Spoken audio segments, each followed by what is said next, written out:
Friends, இன்றைக்கி இந்த back வச்சு தான் ஒரு ஆம்பூர் பிரியாணி வந்து பண்ண போகிறோம். இதுலேயே எல்லாமே கொடுத்துருக்காங்க. இந்த பேக்கில் வந்து 1/4 கிலோ அரிசி இருக்குது. ஒரு 4 பேர் சாப்பிட்ற மாதிரி சீரக சம்பா ரைஸு, அப்புறம் அதுக்குள்ளே பேஸ்ட்டு, அப்புறம் சீசனிங் ஆயில் 3 கொடுத்துருக்காங்க.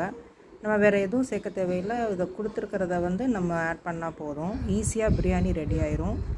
இதுக்கு ஒரு 300 கிராம் மட்டன் எடுத்து வச்சுருக்கேன். அப்புறம் கொஞ்சம் கொழுப்பு தேவைப்பட்டால் கொழுப்பு போட்டுக்கோங்க, இல்லாட்டி வேண்டாம். டேஸ்ட் கொடுக்கும் கொழுப்பு போட்டால். இப்போ வந்து அடுத்து வந்து நம்ம சீரக சம்பா ரைஸை வந்து 20 மினிட்ஸு அது வந்து ஊற போடணும்.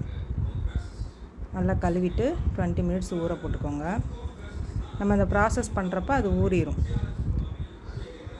ஒரு குக்கரில் வந்து மட்டனை சேர்த்து தனியாக வேக வைக்க போகிறோம்.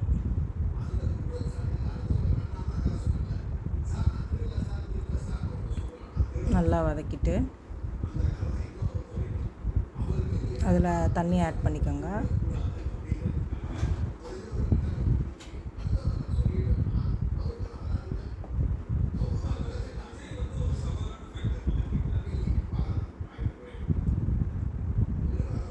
கொஞ்சம் உப்பு போட்டுக்கோங்க.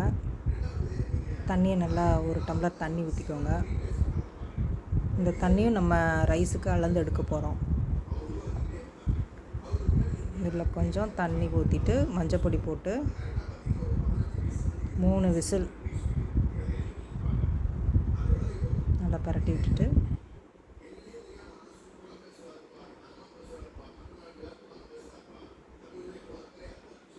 லிட்டை மூடிட்டு 3 விசில். இப்போ கறி நல்லா வெந்துருச்சு பாருங்கள்.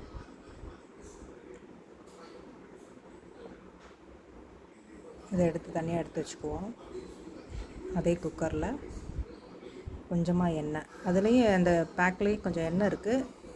இருந்தாலும் இது கொஞ்சம் நான் சேர்த்துருக்கேன். நீங்கள் கொஞ்சமாகவே சேர்த்துக்கோங்க.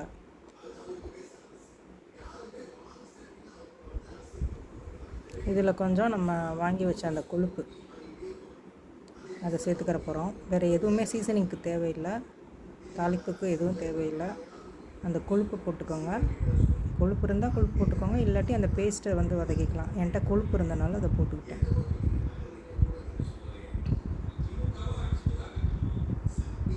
இந்த எண்ணெயில் நல்லா வதக்கிடுங்க.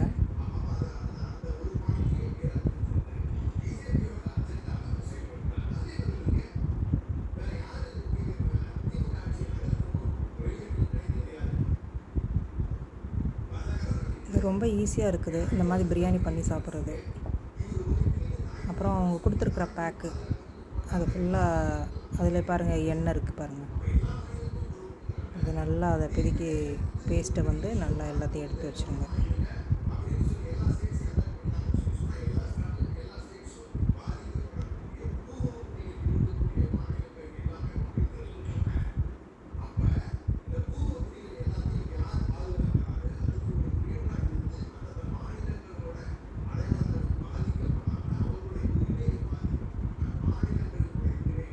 கை ஃபுல்லாக நல்லா வதக்கி விட்டுக்கோங்க. ஒரு 2 மினிட்ஸ் வதக்கினா போதும். இந்த பேஸ்ட்டை வந்து ஒரு 2 மினிட்ஸ் வதக்கி விட்டுட்டு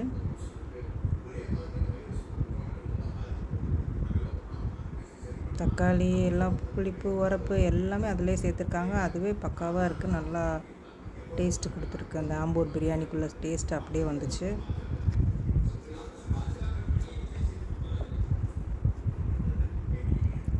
இதை நல்லா வதக்கிக்கணும். அதுக்கப்புறம் வந்து நம்ம வேக வச்ச மட்டன் அதை எடுத்து போட்டுக்கலாம்.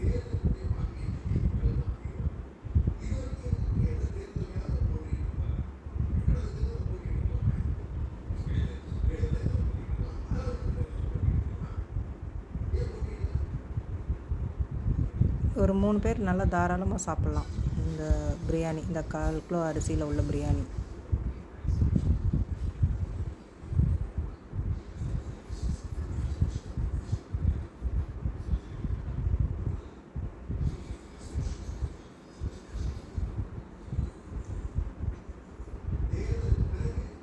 இப்போது இதில் வந்து நான் கொஞ்சம் வாசனைக்கு புதினா கொத்தமல்லி சேர்த்துக்கிறேன்.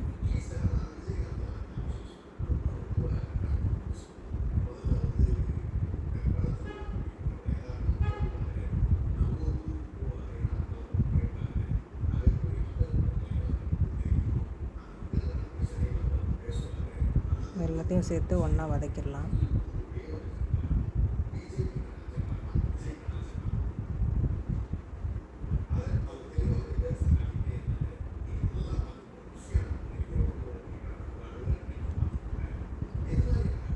இப்போது இந்த இதில் வந்து அரிசி அளந்துருக்கோம். கரெக்டாக 1/4 கிலோ அரிசி இருக்குது. இதில் வந்து 2 டம்ளர் கப்பு வந்து தண்ணி ஊற்றிக்கிறோம். அந்த சூப்போடு சேர்த்து 2 டம்ளர், அவ்வளோதான். எல்லாம் ஒன்றா கலந்து விட்டுட்டு நல்லா கொதி வரணும்.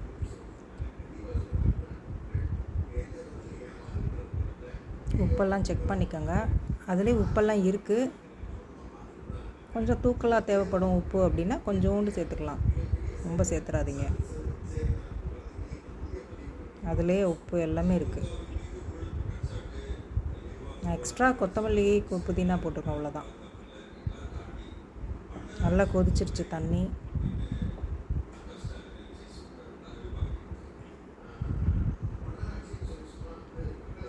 ஊற வச்ச அரிசியை தண்ணியெலாம் எறுத்துட்டு இதுக்குள்ளே போடுறோம்.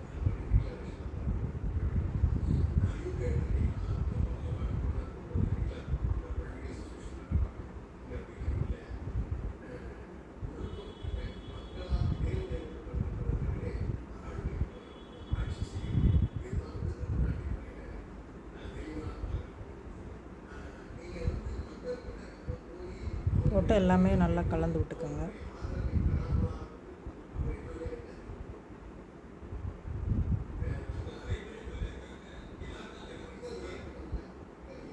இந்த தண்ணி வற்றினதுக்கப்புறம் டம் போட்டுக்கலாம். இல்லை இப்படியே நீங்கள் மூடி நீங்கள் 3 விசில் 15 மினிட்ஸ் சிம்மில் வச்சிங்கன்னா வெந்துடும். நான் வந்து டம்மில் போட போகிறேன், அதனால் வந்து தண்ணி வற்றி இந்தளவு வற்றணும். நல்லா ஃபுல் ஃப்ளேமில் வச்சு இந்தளவு வற்ற வச்சுட்டு நம்ம வந்து டம் போட்டலாம். தோசைக்கல்லை வச்சுட்டு அது நல்லா சூடானதுக்கப்புறம்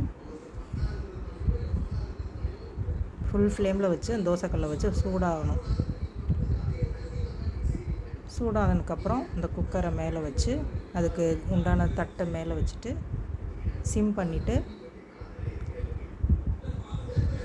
ஒரு வெயிட்டானதை தூக்கி மேலே வச்சுருங்க. அவ்வளோதான். ஒரு 15 மினிட்ஸ்க்கு அப்புறம் நீங்கள் அப்பப்போ திறந்து கீழே இருக்கிறத மேலே வச்சுட்டு திருப்பி லெவல் பண்ணிவிட்டு திருப்பி மூடலாம்.